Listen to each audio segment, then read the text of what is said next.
eksis. Pada kesempatan hari ini di podcast Presisi Humas Polda Sulteng, kami mengangkat tema bersama saya host yang sangat fenomenal, Bribtu David Setiawan. Ya. Oke, pada hari ini kami dari podcast Presisi Polda Sulteng mengangkat tema 1 tahun 4 bulan Polisi Perdamaian UNAMID dan UNGU ya. Jadi pada kesempatan kali ini saya sebagai host menghadirkan narasumber yang tidak asing lagi. Ini dia, Ibtu Gimanto dan Brigadir Akbar. Oke, jadi saudara-saudara berdua ini adalah senior-senior saya ya. Pak Ibtu Gimanto ini tidak asing karena beliau ini tetangga saya juga di rumah ya. Jadi apa kabar Pak Gimanto? Alhamdulillah. Bang Akbar gimana kabarnya? Alhamdulillah. Ya, jadi Pak Gimanto ini salah satu dan Pak Akbar ini salah satu personil Polda Sulteng yang pernah bertugas di UNAMID ya, UNAMID ya. Dan UNGU di Ya. Sudan, Ya. di Sudan gitu. Jadi dalam kesempatan kali ini ya, saya sudah merangkum beberapa pertanyaan nih dari teman-teman di rumah, ya dari teman-teman di rumah. Oke. Nah, jadi pertanyaannya itu ada beberapa pertanyaan yang teman-teman ingin tahu nih Pak. Dari Pak Gimanto dulu mungkin ya. Teman-teman bertanya nih, Pak, apa sih UNAMID, Polisi Perdamaian UNAMID itu apa sih, dan UNGU itu apa sih, atau United ya, Nation World Unit itu apa sih Pak? Tolong dijawab Pak. Oke, terima kasih. Sebelumnya, Assalamualaikum warahmatullahi wabarakatuh. Perkenalkan, nama saya Gimanto, pangkat itu untuk jabatan saat ini PS Kanit 1 Subdit Paminal Polda Sulteng. Terima kasih untuk waktunya. Sebelumnya, Pak Akbar, salam Garuda. Jadi kita punya ciri itu salam Garuda. Luar biasa ya. Garuda kan Indonesia. Oke, kami lanjutkan. Terima kasih untuk waktunya. Di sini kami melaksanakan ataupun dinas ataupun tugas ke luar negeri selama 1 tahun 4 bulan. Itu dimulai dari kita sebelumnya dari awal kita melaksanakan pendaftaran di Biro SDM Polda Sulteng. Setelah itu ada pemanggilan dari pusat untuk melaksanakan kegiatan selanjutnya, yaitu tes di sana di Jakarta, di bawah bimbingan ataupun di bawah naungan Divhubinter Mabes Polri, Divisi Hubungan Internasional, yang sekarang yang menjabat beliau Irjen Pol Joni Asadoma. Lebih spesifik lagi di bawah naungan atau bimbingan Romisinter, Biro Internasional, di bawah pimpinan sekarang Irjen Pol Krisnamurti. Kami melaksanakan kegiatan di sana, tes seperti biasa. Pertama administrasi, kedua kesantaan, ketiga psikologi, keempat ada wawancara bahasa Inggris, terus yang kelima ada tes mengemudi, yang selanjutnya ada tes driver. Dan tidak lupa kita di sana itulah namanya perjuangan, bersaing begitu banyak teman-teman dari seluruh Indonesia. Bagaimana caranya intinya bisa berangkat.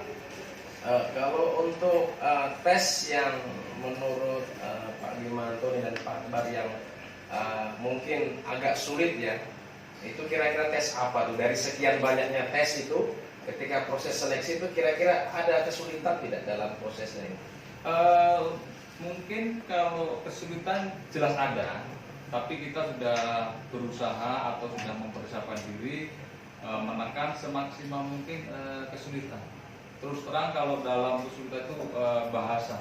Waktu pas wawancara, ya itulah luar biasa. Menggunakan Bahasa Inggrisnya. Berarti sama kayak saya, bahasa Inggrisnya acak-acakan. Begitu. Kemudian nih Pak, ada pertanyaan selanjutnya nih dari teman-teman.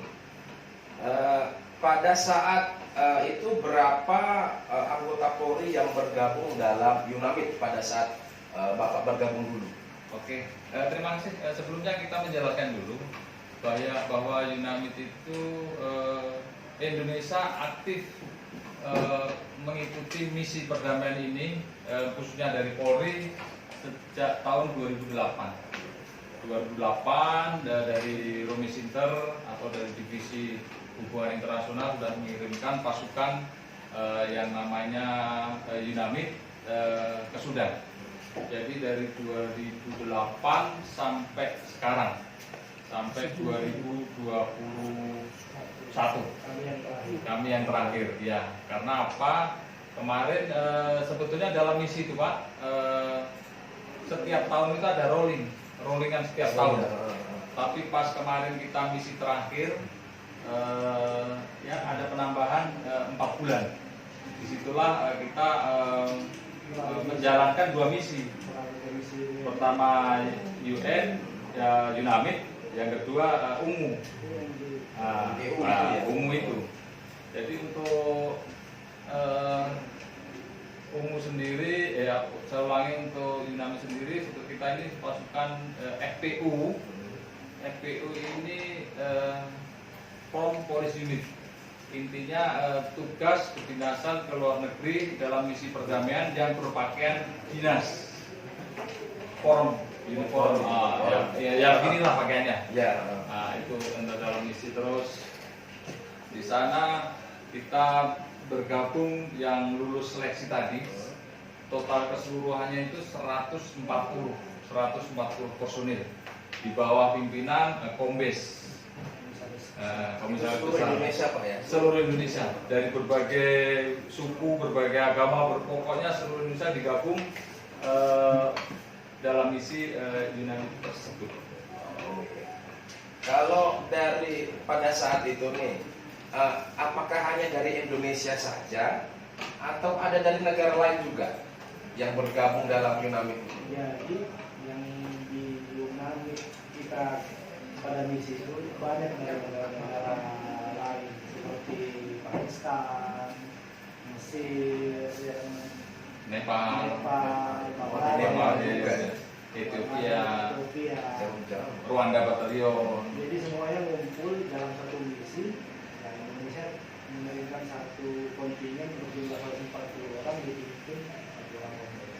Tapi kalau itu kan pasti digabung ya kan, maksudnya dalam satu unit gitu. Jadi bukan cuma dari Indonesia aja nih, misalkan dalam satu unit ada Nepal juga, ya, ada negara digabung. Itu untuk bahasa nggak kesulitan itu kira-kira? Terus terang kalau untuk bahasa sebetulnya kesulitan, tapi mungkin selama berjalannya waktu dari Yunamid pertama sampai dengan Yunamid terakhir yang ke-12 ini, nama Indonesia itu sudah baik di mata mereka. Sudah dikenal. Ya, jadi kalau kita say hello sama mereka, mereka welcome sekali. Luar biasa. Jadi Indonesia itu terkenal dengan tamam. Kalau orang Sudan bilang Indonesia tamam. Baik. Luar biasa. Iya. Oke, kemudian nih pertanyaan selanjutnya dari teman-teman. Ini banyak yang tanya juga nih. Iya. Bagaimana situasi di tempat pada saat itu Bapak ditugaskan? Entah situasi kacau atau gimana gitu. Oke, terima kasih. Waktu pertama kita berangkat kemarin tanggal 5 September 2020 itu dari Jakarta. Kita berangkat itu 2 gelombang. Yang pertama sekitar 80 atau 70 personil berangkat duluan. Nah, setelah sampai di El Fasher Sudan, kita yang gelombang pertama digeser lagi ke Gulu TOB, Temporary Operation Base, yaitu lebih jauh lagi. Kita ke sana di deploy itu pakai heli sekitar perjalanan 45 menit atau 1 jam sampai 1 jam. Di sana memang daerahnya terpencil sekali. Untuk sosialisasi dengan masyarakat jauh dari pemukiman. Jadi kita kalau sudah masuk ke area camp di Bulu TOB, otomatis kita bersosialisasinya dengan sesama sesama pasukan, sesama dari negara-negara lain yang ikut misi. Kalau untuk kontak sendiri dengan dalam arti kontak komunikasi dengan masyarakat di situ bagaimana? Alhamdulillah kalau dengan masyarakat itu tadi saya ulangi, masyarakat welcome sekali karena apa, Indonesia sudah dari 2008 mengenal, bahkan ada masyarakat sana, anak muda di sana sudah fasih bahasa Indonesia. Jadi komunikasinya mereka itu Luar biasa. menggunakan bahasa Arab, walaupun mengajarkan mereka pakai bahasa Indonesia. Jadi yang anak muda sana malah sudah pinter pakai bahasa Indonesia. Sering berinteraksi dengan kami. Iya, luar biasa, Pak. Itu perlu jadi perhatian khusus ya. Ternyata Indonesia itu terkenal di mancanegara. Alhamdulillah. Alhamdulillah, luar biasa. Oke, ini ada pertanyaan selanjutnya nih. Apakah ada kendala nih pada saat melaksanakan tugas? Kendalanya apa? Transportasi atau konsumsi atau apa gitu? Terima kasih. Kalau kendala tugas terus terang sampai kita akhir misi, melaksanakan misi tidak ada. Maksudnya tidak ada itu begini. Sebelum staf UN ataupun personil UN mau mengadakan penyuluhan, bantuan yang ke daerah-daerah jauh, 1 hari sebelumnya itu mereka sudah menyurat ke staf ataupun ke staf FPU kita, FPU Indonesia, kontingen Indonesia lah. Nah, intinya menyurat, minta tolong ataupun menyurat intinya bantuan untuk escort personil ini, staf UN ini ke suatu wilayah untuk melaksanakan bantuan ataupun penyuluhan begitu. Ya itu kita belum apa ya, kita belum tahu wilayahnya. Ya. Kita otomatis habis itu tanya-tanya, ibaratnya dari FPU selanjutnya kan meninggalkan ataupun mengasih tahu wilayah-wilayah tujuan yang biasanya dituju sama staf UN. Jadi sebelum berangkat kita pagi itu kita malamnya itu sudah disampaikan sama staf kita bahwa seandainya Pluton Alpha, Bravo, Charlie, Delta salah satu Pluton melaksanakan pengawalan, malamnya kita sudah ready, sudah persiapan di sini termasuk ya anggota kita tanya dulu besok ada pengawalan ke wilayah ini, mohon disiapkan alat dan peralatannya. Kalau alat dan peralatannya terus terang untuk perorangan itu termasuk ya peralatan itu helm, senjata, body face, kening, elbow, itu perorangan. Kita sudah siapkan. Terus untuk yang driver ya mereka menyiapkan untuk kendaraannya. Kendaraan di situ kalau kita VIP kita pakai APC 2. APC 2 itu muka belakang. Setelah APC terus double cabin 2. Double cabin 2 itu untuk outer sama inner. Untuk outer itu pump di luar. Untuk inner nanti pump di dalam yang melekat sama VVIP. Yang ketiga kendaraan ambulans. Seandainya ada apa-apa, ada yang sakit, medis selalu ready. Yang keempat itu kalau perjalanan jauh ada kita siapkan truk recovery. Isinya apa? Ya kayak macam genset, ban, kompresor kalau ban bocor atau habis angin gitu. Lengkap pokoknya Pak ya. Alhamdulillah. Kalau ini saya penasaran juga nih. Ini jalan di sana nih kalau dari satu tempat ke tempat lainnya. Jalannya itu di sana sama kayak di sini enggak itu jalan? Beda sekali. Jalannya berbatu, berpasir. Aspal enggak ada. Aspal enggak ada. Iya. Waktu kita di Gulu malah tidak pernah lihat aspal. Nggak pernah lihat aspal. Perjalanan jauh, jalan berbatu. Batunya batu Batu gunung. Nah, ini yang penasaran juga. Saya juga terus terang penasaran. Kalau kita di sini kan pagi mau ke kantor sarapan nasi kuning ya kan, nasi kuning terus burasa kadang ya atau lalampa. Kalau di sana sarapannya itu apa? Itu yang bikin penasaran ini. Alhamdulillah kita satu kontingen itu sudah siap ataupun sudah dipersiapkan ataupun sudah mempunyai keahlian masing-masing. Contohnya kalau kita satu kontingen itu ya ada kesehatannya, ada mekaniknya, ada manasenya. Jadi ada yang masak. Jadi makan itu Tiap pagi itu ada yang masak, yang siapkan sarapan buat pasukan. sudah ada. Jadi kalau manase itu khusus masak. Khusus. Jadi pagi itu kadang-kadang jam 4 sudah bangun untuk masak sejumlah 140. Oh, 104. Sarapannya pun ya. Sarapan itu. Sudah siapkan. Setelah itu nanti siang siapkan. ya jam-jam 11 sudah mulai proses lagi untuk makan siang jam 1. Setelah itu sore sekitar jam-jam 4 sore proses lagi, masak lagi untuk makan malam jam 6 sampai jam 7. Tetap Gitu. ada nasi. Tiap hari itu 140 itu ya. Iya. Saya pernah berpikir itu, kayaknya saya cocok ini masuk di Yunami ini. Alhamdulillah. Karena ini kalau Pak Kabit itu masih nonton ini. Siap. Ini pasti ntar dia catat sama saya. Oke. Jadi saya dulu nih Pak, dulu pengalaman itu masak gitu ya. Makanya dulu banyak yang bilang, kamu ini cocok ke Sudan. Iya. Sewaktu tsunami dulu di Sulteng itu di Palu 2018, saya kebetulan manas ya. Iya, Mas Pans. Bagian masak. Khusus lauk itu saya sendiri Pak. Saya masak itu untuk 400 orang anggota. Luar biasa. Tidak boleh. Iya, makanya cuma berpikir lagi ya. Maka dari itu nih pertanyaan selanjutnya nih yang penting juga. Makanya saya bilang maka dari itu. Ya. Apakah keluarga? Keluarga nih sekarang. Nah, Bapak berangkat ke Sudan. Apakah keluarga tidak nggak izinin itu atau sempat debat gitu sama istri atau Pak ntar gimana di sana Pak ini Pak kan gitu. Oke, terima kasih. Kalau untuk keluarga, alhamdulillah mendukung sekali. Terus terang, kalau mau berangkat kemarin, mungkin saya ikut Lakra agak lama sih.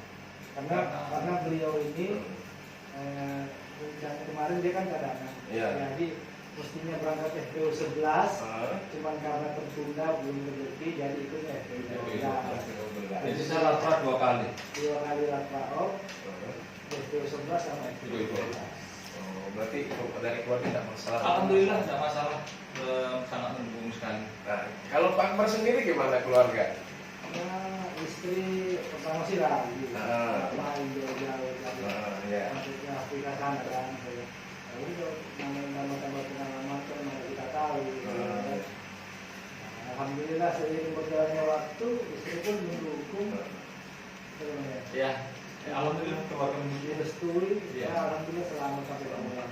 Berarti sama kayak istri saya di rumah. Kalau istri saya di rumah, ya, Papa BKO lama-lama nggak masalah. Yang penting Papa pulang bawa uang mama saya. Gitu. Betul. Kalau Ya, istri ya. tuh gitu. Ya, jadi kalau yang mau jadi ibu bayangkari ya, mau cari suami abdi negara itu gitu. Tugasnya berat menanti suami. Nah, tapi ini dengar-dengar Pak Akbar katanya sempat dengar nih kisahnya. Katanya waktu itu istri hamil. Ya, jadi ceritanya sudah cerita sebelum berangkat istri sudah hamil. Jadi pas sampai di Goro yang tidak ada sinyalnya sama sekali, baru hari pertama di Goro dengar kabar istri lahiran di Palu. Pusinglah saya, telepon cari sinyal gimana caranya. Oh, berarti untuk komunikasi sendiri susah di sana. Di Goro, Iya, saat di Goro memang susah. Itu pun kita 140 orang itu gantian. Untuk jatah WiFi digilir kadang-kadang ya. Jadi kalau pas peleton seandainya peleton Alfa hari Senin hari Selasanya Bravo. Berarti kalau untuk hari Bravo pas hari Selasa Bravo, Alfa cari Delta tidak boleh menggunakan sinyal ataupun menggunakan fasilitas itu untuk komunikasi. Iya. Jadi begitu terus. Jadi kalau pas giliran komunikasi memang kita nunggu jatahnya. Karena memang di dalam misi itu kita harus saling menghormati, saling mengerti toleransi. Kabar saja kami di sini baik-baik, semua sudah alhamdulillah. Tapi waktu anak lahir tuh, itu kan pasti ngajarinnya tuh gimana gitu loh. Itu kan pasti bapaknya kan harus ngajarin kan. Bapaknya. Cuman ya sinyal udah video udah lain. Ada yang ngajarin nggak tanya sama orang tua, juga masih paman aja yang ngajarin juga. Aman semua. Makanya nama anak saya itu Garba. Garba. Garba. Oh, sesuai dengan penugasannya bapaknya. Kalau saya juga, kalau saya waktu itu Beliau masih Latra, masih Latra Ops, lahiran anak saya kasih nama Yunamit. Jadi namanya anak yang ketiga Anindita Triana Yunamit. Ya. Jadi nama-nama misi. Di sana kebanyakan begitu. Yang lahir bapaknya di dalam misi, nama-nama misi. Berarti kalau umpamanya bapaknya satu misi, bisa jadi anaknya sama dong namanya dong. Kalau nama misi lain, nama daerah. Nama daerah bisa diambil dari yang kemarin kan, yang senior itu namanya kan di Elvaser, kita kan stay di Elvaser. Sama berapa bulan? Namanya Elvaser. Elvaser. Namanya Elvaser. Elvaser. Namanya Muhammad Elvaser atau gimana? Ini Elvaser. Saya namanya misi memang Yunamit. Tapi ini ngomong-ngomong nih, dulu kan saya pernah BKO nih ya, Pak. Jaringan susah kayak seperti itu. Itu kalau kita tuh ketemu senior atau apa, gantian, kira-kira di sana gitu. Di sana tidak, karena pimpinan juga mengerti. Kasihan karena kita memanage memang situasi, kondisi di daerah ini. Yeah. Jadi kalau kita di sana egois, ya itulah. Tapi alhamdulillah selama kegiatan di sana walaupun sinyal saling bergantian sampai akhir misi ya saling mengerti baik. Kadang-kadang juga walaupun pas gilirannya sinyal juga susah. Kadang-kadang kita coba WA sekarang, nanti subuh itu baru masuk ataupun ada balasan. Oh berarti pakai kartu biasa ya? Kartu sudah. Kartu sudah. Kartu sudah pun nggak bisa. Sudah di Golo nggak bisa. Nanti kita pindah Elvaser baru bisa pakai kartu sudah. Risiko juga. Tapi asik, luar biasa. Kenangannya luar biasa. Kenangannya luar biasa. Inilah misi yang kita idam-idamkan, inilah misi yang kita inginkan, makanya kita harus mengerti. Iya. Kayaknya saya ya insya Allah siapa tahu rezeki. Amin. Siapa tahu rezeki Pak. Ini kayaknya misi masih ada yang ke Afrikanya. Jadi Minuska itu di situ nanti bahasa Perancis sama bahasa Inggris. Jadi kalau host nanti berkenan ataupun anak saya masih kecil. anak Saya masih 1 tahun 3 bulan. Jadi aduh susah. Soalnya saya pernah juga bilang gini sama istri. Entar kalau saya tugas jauh-jauh gimana? Yang penting kamu awas, jangan ada mama dua aja. pesennya cuma segitu Ya ya. makanya saya kasih tahu tuh sama istri saya itu ya. Kalau kamu tuh jadi istri abdi negara, itu dari risiko kamu. Betul.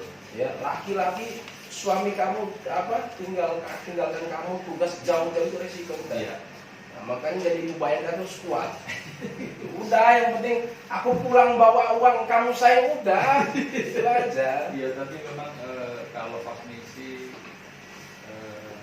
susah sinyal, tidak ada sinyal, memang suatu kendala ataupun ya bagaimana tantangan kita lah.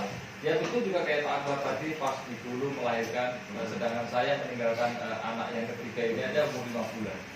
Pulang misi dijemput satu kendaraan mobil menangis. Dikira siapa ini sudah turun ya tidak mau ada bapak ini. Berarti polisi ini bisa menangis juga. Tapi Pak sama kayak saya dulu. Saya anak pertama itu saya sementara tugas. Itu saya jaga pertambangan. Ya. Cair. Alhamdulillah. Ya. Jadi emang pas gitu loh. Pas saya apa? Cuma yang saya sesali itu apa? Saya tidak bisa mengajari anak saya. Sampai-sampai tuh di mobil teman tuh, wih, kamu laki-laki kok nangis? Sempat dibilang begitu, kamu laki-laki nangis kan? Pakai rok aja kamu. Gitu. Jadi memang kalau apalagi anak ya, ini yang terberat kalau menurut saya anak itu. Anak. Kadang tuh sekuat apapun laki-laki itu kalau masalah anak, air mata tuh pasti meleleh gitu. Oke, ini kembali ke laptop ya, kembali ke laptop. Nah, itu curhatannya selesai sampai tadi. Curhatannya. Oke, selanjutnya nih ada pertanyaan. Kira-kira apakah ada pengaruh untuk karir ketika kita berhasil melaksanakan tugas apalagi di luar negeri? Apakah ada pengaruh terhadap karir kita? Misalkan nih, kalau kayak Pak Akbar kan masih Bintara nih. Misalkan kalau nanti mau sekolah perwira, ada kelebihan khusus tidak yang diberikan untuk anggota yang sudah melalui tugas di luar negeri? Kalau kelebihan karir ya apa ya, ada pengalaman lah istilahnya, pengalaman dinas di luar negeri ya. Untuk di RH kan di RH kan ada itu penugasan di luar negeri ya. Tapi kalau untuk karir kan insya Allah dipastikan ya, insya Allah ya, semoga ini dinonton, kita dinonton sama pimpinan-pimpinan kita, orang-orang tua kita ya, yang di atas nih. Soalnya saya sendiri juga paling jauh, ya paling di sana, di Palu Sidi sana paling jauh. Nah ini Sudan loh, jauh. Kalau ya, diperhatikan pimpinan sudah diperhatikan, luar biasa. Luar biasa. Waktu saja, karena pimpinan juga bukan masalah mikir kita saja ya, karena pimpinan juga banyak kegiatan, banyak ya untuk pemikiran ke depan bagaimana polisi baiknya.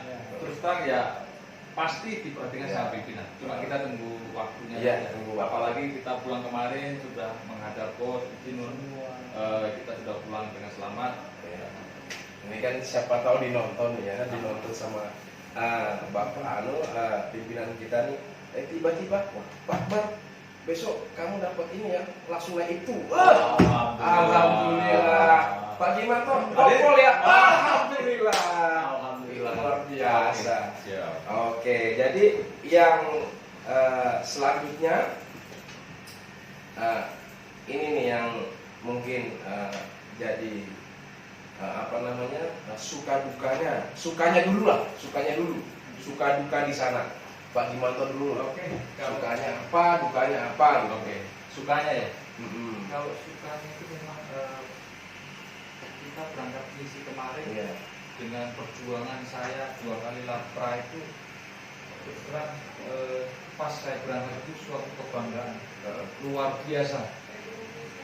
Saya tidak menyangka bahwa Gimanto bisa berangkat ke misi internasional, masuk PBB, nama misinya Yunamid. Saya luar biasa saya, karena tidak terpikir sebelumnya bahwa Gimanto mau penugasan ke luar negeri. Begitu ya. Itu tidak bisa digambarkan lah. Pengalaman yang luar biasa lah Pak ya. Nah, kalau dukanya nih yang pernah dialami semasa di sana itu? Kalau dukanya waktu saya di Golo, otomatis di sana untuk kebutuhan air bersih sangat sulit sekali. Berarti air juga susah di sana. Di sana daerah padang pasir atau apa ya? Pokoknya daerah. Kalau sama Palu nih, gersang-gersangnya Palu gimana? Sebetulnya Pak, kita ini di Indonesia sangat-sangat bersyukur dibanding dengan wilayah ataupun cuaca ataupun di daerah Sudan. Indonesia cuma luar biasa suburnya daripada dibanding di sana. Karena di sana kebutuhan air bersih itu susah sekali. Kita kadang-kadang mandi itu ya sehari 1 kali. Itu pun kita pengambilan air tiap hari, bukan tiap hari juga. Kadang ada, kadang tidak ada. Karena ada petugas khusus untuk ngambil air bersih untuk kebutuhan. daripada habis untuk mandi kadang-kadang kita pergunakan untuk memasak. Jadi dukanya air bersih sangat susah. Kedua cuaca di sana sangat ekstrim. Kalau pas panas itu kadang-kadang suhu itu sampai 40 sampai 44 derajat. Itu kalau siang kalah ya panasnya. Iya. Kalau malam itu kadang-kadang sampai 6. Kadang-kadang kita tidurnya kan pakai tempat tidur yang besi. Sampai nyetrum kayak ada area listrik nyetrum Harus gitu. pendek. Harus pendek begitu. Kayak Ya. kira kereta api gitu. Nah, setengah mati di sana. Yang ketiga yaitu tadi untuk komunikasi ke keluarga Susah. tapi itu tantangan yang harus kita hadapi. Gitu. Lima amal bagaimanapun harus dijalani. Harus dijalani karena kita sudah sampai di sana dan itulah misi yang kita impikan atau yang kita cita-citakan. Ini saya penasaran satu lagi. Dulu kan waktu daftar polisi ini saya berpikir gitu, wah ini kalau polisi yang sudah di luar negeri ini kita perang di sana. Itu sebenarnya benar nggak kayak gitu? Kita judulnya kan perdamaian. Jadi kita mengawasi dan sebenarnya tugas PBB di sana itu kan pertama itu kan mengawasi jalannya perdamaian di daerah misi. Kedua menjaga personil dan aset PBB. Yang ketiga manajemen ketertiban umum. Yang keempat itu turut serta mendukung operasi kepolisian di wilayah misi, daerah misi. Tapi pernah nggak ada kejadian gitu tiba-tiba ada kontak gitu atau apa, ada apa namanya krisis ini misalkan kan kacau apa gitu pernah nggak? Kalau saya kemarin pas mengawal 3 hari 3 malam itu ke daerah Hulu Ujung, tidak tahu lupa saya namanya. Di sana pernah kapalnya lewat lagi. Itu pernah dihadang, bukan dihadang sih. Ada kayak macam kombatan ataupun pemberontak dengan senjatanya yang AK yang luar biasa. Mereka lebih modern dulu. Berhenti di jalan menghadang, bukan menghadang gitu ya, menyetop begini. Ya alhamdulillah mereka cuma minta apa aqua sama rokok saja. Oh, berarti mereka tahu Pak ya? Kalau Indonesia ya, Mereka tahu ini pasukan ini, mereka tahu. karena kita kalau pergi kan konvoy, jadi mereka tinggal di hutan-hutan itu sama juga mereka loh. Tapi alhamdulillah kalau Indonesia kan sudah tamat, sudah luar biasa baiknya dengan masyarakat sekitar. Alhamdulillah, Alam masyarakat di sana tahu berbahasa Indonesia. tahu berbahasa Indonesia. Luar biasa itu. Mereka panggil nama. Panggil nama ya. Bang Akbar. Nah, Saya tahu ya. Hebat itu. Berarti memang sangat dikenal di Indonesia ya. Oke, ini sebagai pertanyaan terakhir nih. Kira-kira nih kalau ada kesempatan mau balik ke sana mau nggak? Kayaknya saya jawab gitu. Ya, ini giliran Pak Akbar nih. iya. Kira-kira mau nggak ke sana lagi? Kalau diberikan umur panjang sehat, saya mau lagi. Mau lagi. Istri anak gimana? Istri anak insya Allah. Ya jangan sampai ntar pulang Pak Om nanti makinnya. Ya. Oke. Demikian ya podcast kita hari ini bersama Pak Limanto dan Pak Akbar. Beri tepuk tangan dulu. Oke. Terima kasih Pak Limanto, Pak Akbar udah bergabung bersama kita di podcast Presisi Polda Sultan. Oke. Berjumpa lagi bersama kami di podcast Presisi Polda Sultan di episode berikutnya. Sampai jumpa lagi. Selamat siang, salam presisi.